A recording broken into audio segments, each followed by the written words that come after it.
Bienvenue dans La Boucle est bouclée, le podcast d'INRAE. Du champ à l'assiette, du grain de sable à la planète, d'une goutte d'eau à l'océan, on suit le chemin de la recherche. Dans La Boucle est bouclée, on fait le tour de la question sans tourner en rond. Je suis Charlotte Mermier, je fais de la communication scientifique à INRAE. Et moi, Laure Caruso, scientifique et réalisatrice de podcasts. Ah, l'été. Le soleil brille, il fait chaud, les cigales chantent. Vous êtes chez des amis, les pieds dans l'eau de la piscine. Ça sent le sud, la garrigue. Mais pas seulement. Aubergines à la plancha, abricots et melons, salade de tomates. Les parfums qui émanent de la nourriture vous ouvrent l'appétit. Et que dire des couleurs ? Rouge cerise, orange nectarine, vert courgette. Les fruits et légumes de saison sont séduisants. Et c'est tant mieux parce que c'est bon pour la santé. Pour bien grandir, mange au moins 5 fruits et légumes par jour. 5 fruits et légumes par jour. C'est ce qui est recommandé par le Programme national nutrition santé. Mais pourquoi ?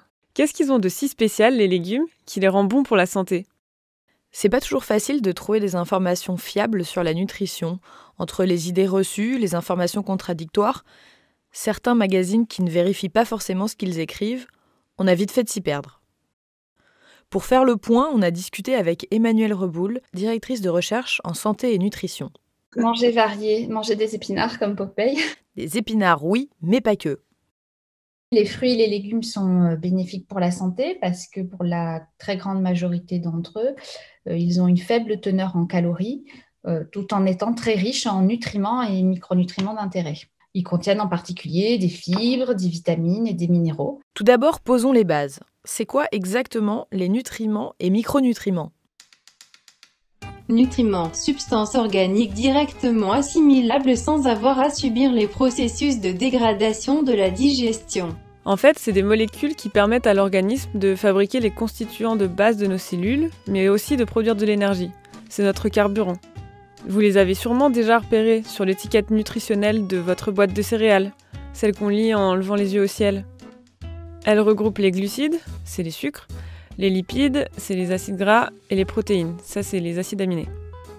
Micronutriments, éléments ou substances chimiques nécessaires à la croissance et au développement des organismes vivants.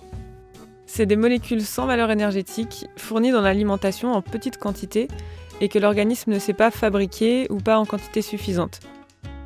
Il regroupe les vitamines, les minéraux comme le calcium et les oligo-éléments comme le fer, le magnésium, le zinc ou le fluor. La plupart ont été découverts à la suite de carences survenant dans différentes parties du monde. Le scorbut par exemple, c'est une terrible maladie qui tuait de nombreux marins au XVIIe et XVIIIe siècle lors de longs voyages en mer. À l'époque, un médecin testa différents remèdes sur des groupes de marins. Toi, tu prendras du cidre, toi, de l'eau de mer, toi, des oranges et des citrons, toi, des noix de muscade et une boisson à l'orge, toi, de l'acide sulfurique dans de l'alcool. Oui bon, il y a eu des cobayes plus chanceux que d'autres. Et devinez ce qui guérit les marins ? Les oranges et les citrons. Il a été montré plus tard que c'est une carence en vitamine C, présente en grande quantité dans les agrumes, qui provoque le scorbut. À l'heure actuelle, on sait que les micronutriments jouent un rôle central dans notre métabolisme.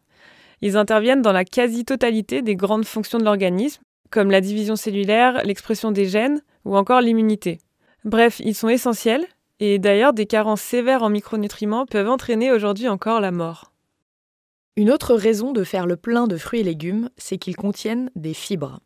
Elles régulent le transit notamment en stimulant la motricité de l'intestin et elles nourrissent le microbiote intestinal, qui joue également un rôle crucial pour la santé.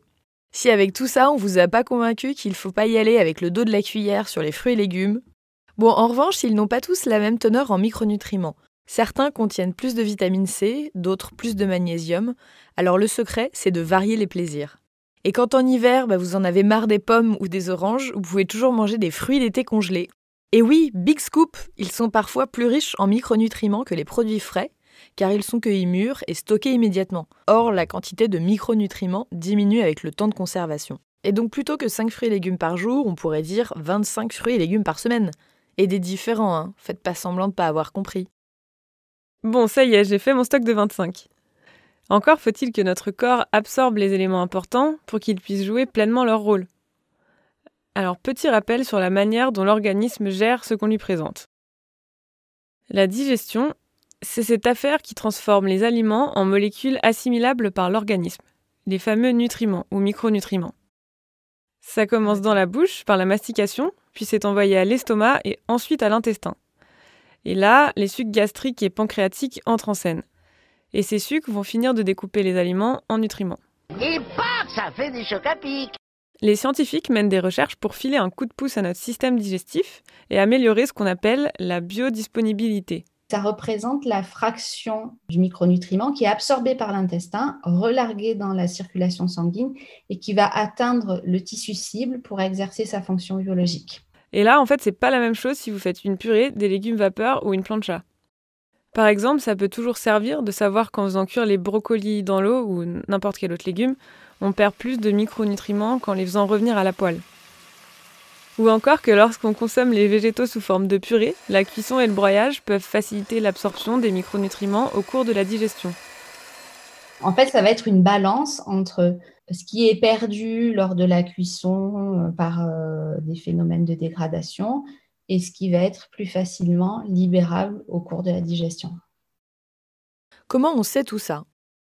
Les chercheuses et chercheurs en nutrition répliquent les phases de la digestion dans des tubes à essai pour étudier la fameuse biodisponibilité.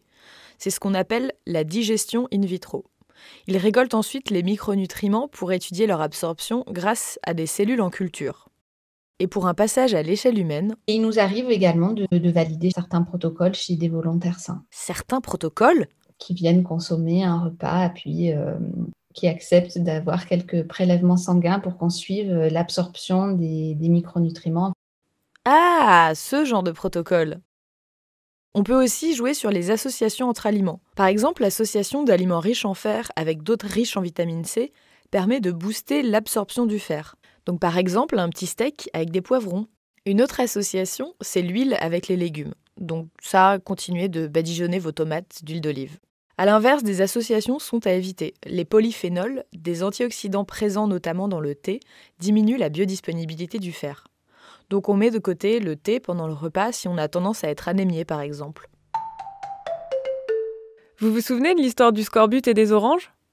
En plus d'être essentiels au fonctionnement normal de l'organisme, les fruits et légumes nous protègent. Ce sont des aliments qui vont présenter un rôle protecteur dans un certain nombre de pathologies chroniques liées à l'alimentation, comme les cancers, les maladies cardiovasculaires, l'obésité, le diabète. Bon, il faudrait pas leur donner tout le crédit non plus, c'est pas des potions magiques. L'idée, pour éviter au max les problèmes, c'est quand même d'avoir une hygiène de vie globalement saine. La prévention contre les maladies cardiovasculaires, par exemple, se base sur 4 grandes règles.